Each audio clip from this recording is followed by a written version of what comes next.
बिस्मिल्लाहिर्रहमानिर्रहीम। आज की हमारी जो फर्स्ट ईयर की जो इंग्लिश की कहानी है उसका नाम है क्लियरिंग इन द स्काई। इसका मतलब है आसमान पर सफाई।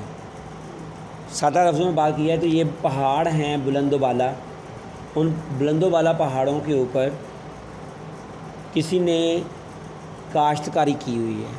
अब आप लोगों में से शायद किसी ने पहाड़ विज़िट ना किए हों, माउंटेन एरियाज़ को इतना टॉप पे जाकर ना विज़िट किया। और टॉप पे जो है ना घास फूस ही होती है, जड़ी बूटियाँ होती हैं। लेकिन यहाँ पर मुसन्निफ़ जेस स्टूवर्ट जो बहुत बड़ा राइटर है अंग्रेज़ी ज़ुबान का,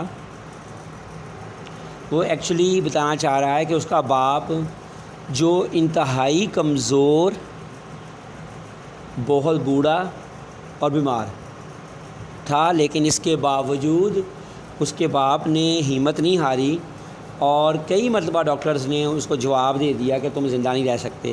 लेकिन इसके बावजूद उसके बाप ने पहाड़ के बुलंदोबाला मुकाम पर, जहाँ इंतहाई गर्मी में इंतहाई दुश्वार गुजार रस्तों में से गुज़र कर जाना मुश्किल था, वहाँ पर उसके बाप ने अकेले जाकर ना सिर्फ के पहाड़ों को साफ़ किया बल्कि वहाँ पर काश्तकारी भी की और आलू कचालू और टमाटर वगैरह भी उगाए।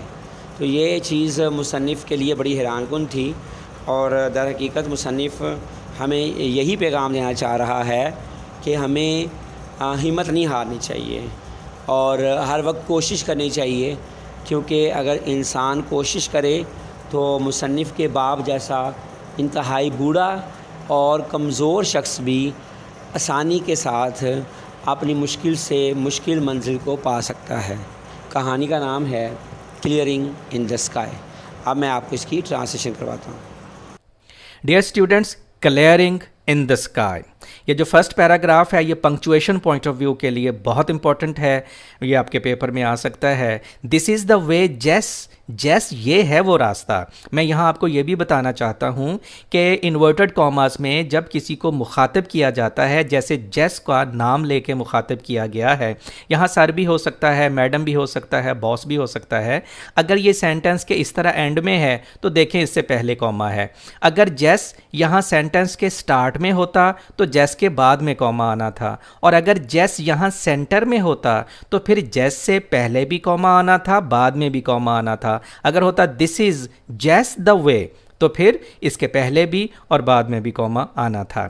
दिस इज़ द वे जेस ये है वो रास्ता। सेड माई फादर, मेरे वालिद साहब बोले, पॉइंटिंग विद हिज केन, अपनी बैद की छड़ी से इशारा करते हुए, across the deep valley below us, हमारे नीचे गहरी वादी के पार, अपनी बैद की छड़ी से इशारा करते हुए मेरे वालिद साहब बोले, जेस ये है वो रास्ता। I want to show you something you have not seen for many years, मैं आपको कुछ ऐसा दिखाना चाहता हूँ जो आपने कई सालों से नहीं देखा है। यहाँ देखें साइन ऑफ एक्सक्लेमेशन है। यहाँ मैं आपको एक टिप भी देना चाहता हूँ। उनके वालिद साहब ने जितनी भी बातें की हैं उनमें ज़्यादातर बातों के एंड पे ये साइन ऑफ एक्सक्लेमेशन है, जो ये शो करता है कि वो बड़े एंथुजियास्टिक थे, बड़े पुरजोश तरीके से अपनी कामयाब ज़िंदगी की बातें अपने बेटे को बता रहे थे। Isn't it too hot for you to do much walking? क्या आपके लिए बहुत ज़्यादा गर्मी नहीं है कि आपको ज़्यादा पैदल नहीं चलना चाहिए? I wiped means cleaned, rub away, साफ करना। The streams means currents, लहरें, of sweat, पसीने की। From my face, मैंने अपने चेहरे से पसीने की लहरों को साफ किया। To keep them from stinging my eyes. Stinging means pricking, irritating, कि वो मेरी आंखों में चुभन पैदा ना कर सकें।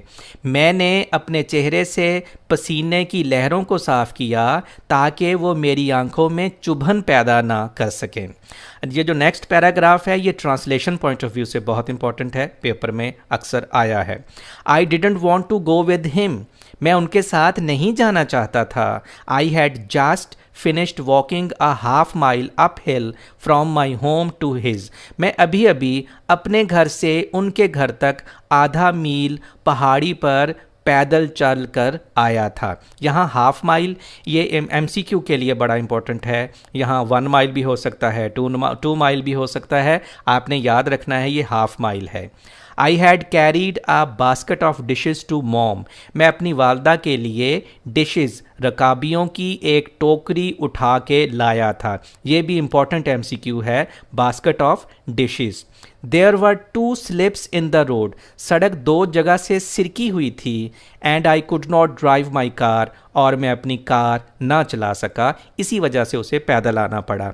आई knew how hot it was, मैं जानता था कि किस कदर गर्मी है। It was 97 in the shade, साय में दर्जा हरारत 97 था। I knew that from January until April, my father had gone to 8 different doctors.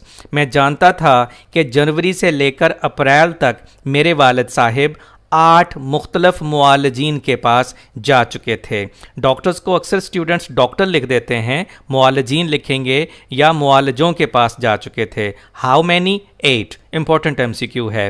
One of the doctors had told him not to walk the length of a city block, एक मुआलज ने उनसे ये कहा था कि शहर के मोहल्ले जितना भी पैदल ना चलें। सिटी ब्लॉक भी इम्पॉर्टेंट MCQ है। He told my father to get a taxi to take him home, उन्होंने मेरे वालिद साहब से कहा कि घर जाने के लिए टैक्सी ले लें। But my father walked home 5 miles across the mountain, लेकिन मेरे वालिद साहब 5 मील पैदल पहाड़ अबूर करके घर पहुँचे थे। How many miles? 5 माइल्स। ये भी एक इम्पॉर्टेंट MCQ है। And told mom what the doctor had said, और वालिदा को बताया जो मुआलिज ने उनसे कहा था। 40 years ago, a doctor had told him the same thing. 40 साल पहले भी एक मुआलिज ने उनसे ऐसी ही बात कही थी। कैसी बात? कि पैदल ना चलें। ये बड़ा इंपॉर्टेंट MCQ है। 40 years, इसका रेफरेंस डॉक्टर के साथ है, और आगे जाके हम 30 years भी पढ़ेंगे, उसका रेफरेंस एग्रीकल्चरल लैंड की इम्प्रूवमेंट के साथ होगा। तो इन दोनों को अलग अलग आपने उनके रेफरेंसेस के साथ याद रखना है ताकि गलती ना हो। And he had lived to raise a family of 5 children. Raise means bring up, परवरिश करना, और वो 5 बच्चों की परवरिश करने के लिए ज़िंदा रहे थे।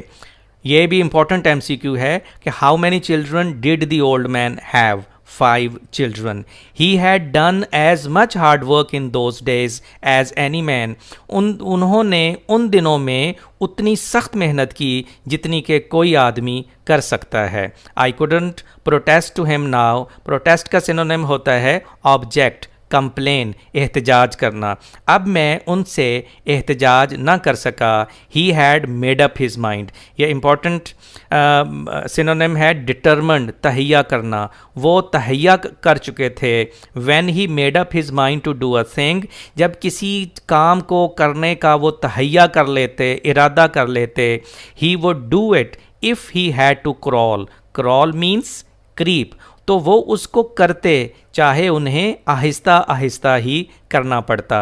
ही didn't care if it was 97 in the shade, वो इस बात की परवाह नहीं करते कि आया साए में दर्जा हरारत 97 है, और 16 बिलो ज़ीरो या 0 से 16 दर्जे कम है। I wiped more sweat from my face, मैंने अपने चेहरे से मज़ीद पसीना साफ़ किया। As I followed him down the little path, जब मैं एक छोटी सी पगडंडी पर उनके पीछे पीछे चल पड़ा। बिटवीन द पॉस्चर, पॉस्चर कहते हैं ग्रेजिंग लैंड को, चरागा को, एंड मैडो, मैडो कहते हैं ग्रास लैंड को, सब्ज़ाज़ार को। जब मैं चरागा और सब्ज़ाज़ार के दरमियान एक छोटी सी पगडंडी पर उनके पीछे पीछे चल पड़ा तो अपने चेहरे से मज़ीद पसीना साफ़ किया। Suddenly he stopped at the edge of the meadow, अचानक वो सब्ज़ाज़ार के किनारे पर रुक गए। Took out his pocket knife, अपनी जेब से एक चाकू निकाला। And cut a wisp of एल्फल्फा, विस्प मीन्स टफ्ट, मुट्ठी भर, और अल्फल्फा मीन्स बरसीम, और मुट्ठी भर बरसीम काटा। इंपॉर्टेंट एमसीक्यू है। He held it up between him and the sun, उन्होंने उसे अपने और सूरज के दरमियान बुलंद किया। लुक एट दिस जेस, ही ब्रैग्ड, ब्रैग्ड मीन्स बोस्टेड, वो फ़ख्र से बोले, जेस देखा इसको, did you ever see better अल्फल्फा grow out of the earth, क्या आपने कभी ज़मीन से उगने वाला इससे बेहतर बरसीम देखा है? It is the best looking hay I have ever seen, I said, मैं बोला मैंने इससे बेहतर नज़र आने वाला चारा नहीं देखा। हे मीन्स फॉडर, चारा। I have not seen better looking अल्फल्फा, मैंने इससे बेहतर नज़र आने वाला बरसीम नहीं देखा। Even in the little sandy river bottoms, हत्ता के लिटल सैंडी दरिया के दामन में भी, मैंने हत्ता के इससे बेहतर नज़र आने वाला बरसीम लिटल सैंडी दरिया के दामन में भी नहीं देखा। When I bought this farm, जब मैंने इस ज़राई ज़मीन को ख़रीदा, एवरीबडी अराउंड हियर सेड, यहाँ इर्द गिर्द मौजूद हर आदमी ने कहा, I would end up with my family at the country poor farm, कि मैं इस देहाती खस्ता हाल ज़मीन पर अपने ख़ानदान के हमरा ख़त्म हो जाऊंगा, बर्बाद हो जाऊंगा। If I tried to make a living here, अगर यहाँ से मैंने रोज़ी कमाने की कोशिश की। जब मैंने इस खेत को ख़रीदा तो यहाँ पर मौजूद इर्द गिर्द हर आदमी ने मुझे ये कहा कि अगर मैंने यहाँ से रोज़ी कमाने की कोशिश की तो अपने ख़ानदान के हमरा इस देहाती खस्ता हाल ज़मीन पर तबाह हो जाऊँगा। ही ब्रैग्ड, वो फ़ख्र से बोले, अगेन, वो दोबारा फ़ख्र से बोले, it took me 30 years to improve these old worn out acres. Worn out means rough, खस्ता हाल। It took me 30 years to improve these old worn out acres to make them do this. मुझे इन कदीम खस्ता हाल ज़मीनों को बेहतर बनाकर के वे बेहतर बनाने में 30 साल लगे कि वो ऐसी फसल पैदा कर सकें। डियर स्टूडेंट्स, ये paragraph translation point of view से बहुत इंपॉर्टेंट है। आई लाइक दीज वुड्स जेस माई फादर सेड, मेरे वालिद साहब बोले, जेस मुझे ये जंगल पसंद है। Remember how we use to come here to hunt for squirrels, याद है कैसे हम गिलहरियों का शिकार करने के लिए यहाँ आया करते थे। Remember when we sat beneath these hickories, याद है जब हम इन अखरोट के दरख्तों के नीचे बैठते थे। And the squirrels threw green hickory shells down at us, और गिलहरियाँ हम पर अखरोट के सब्ज छिलके फेंकती थीं। The morning wind just at the break of day in August was so good to breathe, और सुबह की हवा अगस्त में दिन के आगाज़ पर सांस लेने के लिए कितनी अच्छी होती थी। अगस्त, यहाँ 2 महीने हैं, अगस्त और अक्टूबर, इनको अलग अलग एमसीक्यू के हवाले से आपने समझना है। जब हवा का जिक्र होगा, मॉर्निंग विंड का जिक्र होगा तो अगस्त। I can't forget those days, मैं उन दिनों को फरामोश नहीं कर सकता। And in October when the rabbits were ripe, और अक्टूबर में जब खरगोश जवान हो जाते। And the frosts had come, और कोहर पड़ना शुरू हो जाता। And the hickory leaves had turned yellow, और अखरोट के दरख्तों के पत्ते जर्द हो जाते। And when the October winds blew, और जब अक्टूबर की हवाएं चलती, they rustled the big leaves from trees. Rustled means swished, whizzed, तो वो दरख्तों के बड़े पत्तों में सरसराहट पैदा करती। And they fell like yellow rain drops to the ground, और वो जर्द बारिश के कतरों की तरह ज़मीन पर गिरते। Remember he said looking at me with his pale blue eyes, अपनी हल्की नीले रंग की आंखों के साथ मेरी जानब देखते हुए बोले। रिमेंबर, याद है, how our hounds Rags and Scout, किस तरह से हमारे शिकारी कुत्ते रैग्स और Scout would make the rabbit circle, खरगोशों के चक्कर लगवाते थे। दीज वर गुड डेज जेस, जेस वो बहुत अच्छे दिन थे। That's why I remember this mountain, यही वजह है कि मुझे ये पहाड़ याद है। Is that what you wanted to show me, I asked, मैंने पूछा क्या ये वही है जो आप मुझे दिखाना चाहते थे। ओ नो नो, अरे नहीं नहीं, he said as he began to climb the second bluff, bluff means cliff, चट्टान, that rose abruptly, abruptly means अचानक, जो अचानक बुलंद होती थी, suddenly, pronto, from the flat toward the sky, जूं ही वो हमवार ज़मीन से आसमान की बुलंदियों की जानब अचानक बुलंद होने वाली दूसरी चट्टान पर चढ़ना शुरू हुए तो बोले, ओ नो नो, अरे नहीं नहीं, the pines on top of the mountain above अस, हमारे ऊपर पहाड़ की चोटी पर सनोबर के दरख्त लुक्ड ऐसे दिखाई देते थे as if the fingers of their long boughs were fondling, fondling means caressing, patting, छेड़छाड़ करना, अटकेलियाँ करना। The substance, substance means matter, material, मवाद ऑफ अ वाइट क्लाउड, हमारे ऊपर पहाड़ की चोटी पर सनोबर के दरख्त यूं लग रहे थे जैसे उनकी लंबी टहनियों की शाखें सफ़ेद बादल के मवाद से अटकेलियाँ कर रही हैं।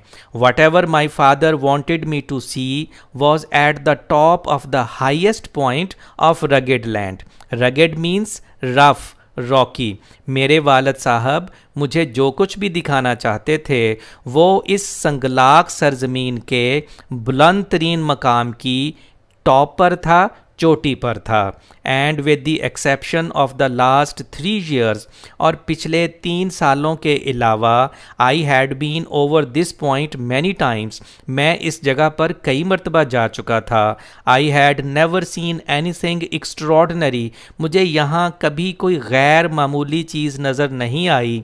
Upon this high point of rugged land, इस संगलाक सरजमीन के बुलंद तरीन मकाम पर मैंने कभी कोई गैर मामूली चीज़ नहीं देखी थी। I had seen the beauty of many wild flowers, मैंने बहुत से जंगली फूलों की खूबसूरती देखी थी। आ फ्यू रॉक क्लिफ्स, कुछ पथरीली चट्टानें, and many species, species means kinds, types of hard and soft wood trees, और सख्त और नरम लकड़ी वाले दरख्तों की बहुत सी किस्मों को देखा था। ये para punctuation point of view से बहुत इंपॉर्टेंट है। Why do you take the path straight up the point, path means रास्ता, पैसेज, वे, फुटपाथ, आप इस मकाम पर जाने के लिए सीधे रास्ते का इंतखाब क्यों करते हैं। आई आस्क्ड, मैंने पूछा, look at these other paths, इन दूसरे रास्तों की जानब देखिए। What are they doing here, उनका यहाँ क्या मकसद है, वो यहाँ क्या कर रहे हैं। Within the distance of a few yards, चंद गज के फासले के अंदर अंदर, several paths left the main path, कई रास्ते मरकजी रास्ते से निकल रहे थे। And circled around the slope climbing the mountain gradually, और ढलवान के इर्द गिर्द चक्कर लगाते हुए आहिस्ता आहिस्ता पहाड़ पर जा रहे थे। All paths go to the same place, he answered, उन्होंने जवाब दिया, ये सब रास्ते एक ही जगह पर जाते हैं। Then why do you take the steep one, steep means sheer, vertical. I asked, मैंने पूछा फिर आपने इस उमूदी रास्ते का, इस सीधे रास्ते का इंतखाब क्यों किया है। I explain later, he spoke with half breaths, half breaths उखड़े हुए सांसों के साथ वो बोले, मैं इसकी वजाहत बाद में करूँगा। He rested a minute to catch his second wind, second wind का यह मतलब है सांस लेना, वो सांस लेने के लिए एक लम्हे को रुके। While I manage to stand on the path by holding to a little sapling, sapling means plantlet, नन्ना पौधा, जबकि मैं रास्ते पर एक नन्हे से पौधे को पकड़कर खड़ा होने के काबिल हो सका। Because it was too steep for my feet to hold, क्योंकि मेरे पाँव ये इतनी ज़्यादा उमूदी थी कि मेरे पाँव ठहर नहीं सकते थे, unless I braced my self, जब तक कि मैं अपने आप को सहारा ना देता। Then my father started to move slowly up the path again, तब मेरे वालिद साहब ने आहिस्ता आहिस्ता रास्ते पर ऊपर चढ़ना शुरू कर दिया। स्पोर्टिंग हिमसेल्फ विद हिज केन, अपनी बैद की छड़ी के साथ अपने आप को सहारा देते हुए मेरे वालिद साहब रास्ते पर दोबारा आहिस्ता आहिस्ता चलना शुरू हो गए। I followed at his heels, मैं उनके पीछे पीछे चल पड़ा। Just a few steps in front of him a fox squirrel crossed his path, उनसे चंद कदम आगे एक लूमड़ गिलहरी ने उनका रास्ता काटा। And ran up a hickory tree, और अखरोट के दरख्त पर चढ़ गई। सी दैट जेस, ही शाउटेड, वो चिल्ला कर बोले, शाउटेड येल्ड, वो चिल्ला कर बोले, जेस देखा आपने?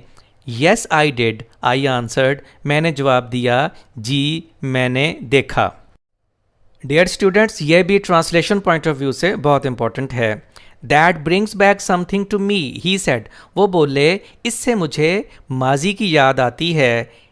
Brings back the old days to see a fox squirrel, इस लूमड़ गिलहरी को देखकर पुराने दिनों की याद आती है। But this won't bring back as much as something I am going to show you, लेकिन इससे ऐसा कुछ याद नहीं आता जो मैं तुम्हें दिखाने वाला हूँ। माई क्यूरियासिटी, क्यूरियासिटी तजस्सुस, interest, inquisitiveness was aroused, aroused means stirred, provoked, बढ़ गया, मेरा तजस्सुस बढ़ गया। I thought, मैंने सोचा, he had found a new kind of wild grass, कि उन्हें कोई नई किस्म की जंगली घास मिल गई है। Or an unfamiliar herb, unfamiliar unknown, या कोई नामानूस जड़ी बूटी मिल गई है। Or a new kind of tree, या कोई नई किस्म का दरख्त मिल गया है। फॉर आई रिमेंबर्ड, क्योंकि मुझे याद आया, the time he had found a coffee tree in our woods, क्योंकि मुझे याद आया जब उन्हें हमारे जंगल से कॉफ़ी का एक दरख्त मिला था। It is as far as I know, जहाँ तक मैं जानता हूँ, the only one of its kind growing in our country, ये हमारे मुल्क में उगने वाला अपनी किस्म का वाहद दरख्त था। डियर स्टूडेंट्स, ये paragraph translation point of view से बहुत इंपॉर्टेंट है। Only twice did my father stop to wipe the sweat from his eyes, मेरे वालिद साहिब अपनी आंखों से पसीना साफ करने के लिए सिर्फ 2 दफ़ा रुके। ट्वाइस, ये इंपॉर्टेंट MCQ है। As he climbed the second steep bluff toward the fingers of the pine, जो ही वो सनोबर की दरख्तों की शाखों की जानब जाने वाली दूसरी अमूदी चट्टान पर चढ़े, तो मेरे वालिद साहिब अपनी आंखों से पसीना साफ करने के लिए सिर्फ 2 दफ़ा रुके। We reached the limbless trunks of these tall straight pines, हम उन लंबे सीधे सनोबर के दरख्तों के टोंडमुंड, लिम्बलेस बग़ैर शाखों वाले, टोंडमुंड ट्रंक्स तनों के पास पहुंच गए। Whose branches reached toward the blue depth of sky, जिसकी शाखें आसमान की नीली वसत तक पहुंची हुई थीं। आर द वाइट क्लाउड, या उस सफ़ेद बादल तक पहुंच गए। वॉज नाउ गॉन, जो अब छट चुका था। आई सॉ अ क्लेयरिंग, मैंने एक साफ ज़मीन का टुकड़ा देखा। आई सॉ अ स्मॉल क्लेयरिंग, मैंने एक छोटा सा साफ ज़मीन का टुकड़ा देखा। Of not more than 3/4 of an acre, जो एक एकड़ के 3/4 हिस्से से ज़्यादा नहीं था। In the heart of this wilderness, इस वीराने के मरकज़ में, wilderness wasteland, right in the mountain top, an इस पहाड़ की चोटी के ऊपर। मैंने एन इस पहाड़ की चोटी के ऊपर इस वीराने के मरकज़ में एक छोटा सा साफ ज़मीन का टुकड़ा देखा, जो 1 एकड़ के 3/4 हिस्से से ज़्यादा नहीं था। ये पैराग्राफ पंक्चुएशन के लिए बड़ा इंपॉर्टेंट है। Now you are coming to something son, बेटा अब आप उस चीज़ की तरफ आ रहे हैं। As he pushed down the top wire, जूं ही उन्होंने सबसे ऊपर वाली तार को नीचे दबाया, so he could cross the fence, fence means barrier, hedge, ताकि वो उस बाड़ को पार कर सकें। This is something I want you to see, ये है वो जो मैं चाहता था कि आप देखें। Who did this, I asked, मैंने पूछा ये किसने किया। हु क्लियर्ड दिस लैंड, इस ज़मीन को किसने साफ किया। एंड फेंस्ड इट, और यहाँ बाड़ लगाई। फेंस्ड इट अगेंस्ट व्हाट, किस चीज़ के लिए बाड़ लगाई। Stray cattle, stray means wandering, if they ever get out of the pasture, उन आवारा मवेशियों के लिए, उन आवारा जानवरों के लिए अगर वो कभी चरागाह से इधर निकल आएँ। He answered me Curtly, Curtly means bluntly, उन्होंने मुझे रूखेपन से जवाब दिया। आई क्लियर्ड दिस लैंड, मैंने इस ज़मीन को साफ किया। एंड आई फेंस्ड इट, और मैंने बाड़ लगाई। But why did you ever climb to this mountain top, लेकिन आखिर आप इस पहाड़ की चोटी पर क्यों चढ़े। एंड डू दिस, और ये काम किया। आई आस्क्ड हिम, मैंने उनसे पूछा। Look at the fertile land, fertile means जरखेज़, productive, we have in the valley, ज़रा उस जरखेज़ ज़मीन की जानब देखें जो वादी में हमारे पास है। फर्टाइल, ही लॉफ्ड, हंसते हुए उन्होंने कहा जरखेज़। As he reached down and picked up a double handful of leaf rot loam, जूं ही वो नीचे झुके और 2 मुट्ठियाँ भर के खाद मिली मट्टी उठाई। दिस इज़ द लैंड सन, बेटा ये है वो ज़मीन। दिस इज़ इट, ऐसी होती है। I have tried all kinds of land, मैंने तमाम किस्म की ज़मीनों को आजमाया है। Then he smelled the dirt, तब उन्होंने उस मट्टी को सूंघा। He whiffed, whiffed means inhaled, smelled, सांस के ज़रिए अंदर लेके जाना। He whiffed and whiffed the smell of this wild dirt into his nostrils, उन्होंने इस जंगली मट्टी की खुशबू को बार बार सूंघा। जस्ट लाइक फ्रेश एयर, ही सेड, वो बोले बिल्कुल ताज़ा हवा की तरह है। As he let the dirt run between his fingers, जूं ही उन्होंने मट्टी को अपनी उंगलियों में से गिरा दिया, वो बोले जस्ट लाइक फ्रेश एयर, बिल्कुल ताज़ा हवा की तरह है। It is pleasant to touch too, he added, he added, उन्होंने मज़ीद कहा इसको छूना भी खुशगवार लगता है। That's all of today's lecture, dear students. If you have any question, if you have any problem, you may comment in the comment section. I'll be there to answer your questions. Till some next lecture, take a very good care of yourself and your dear ones. Thank you very much.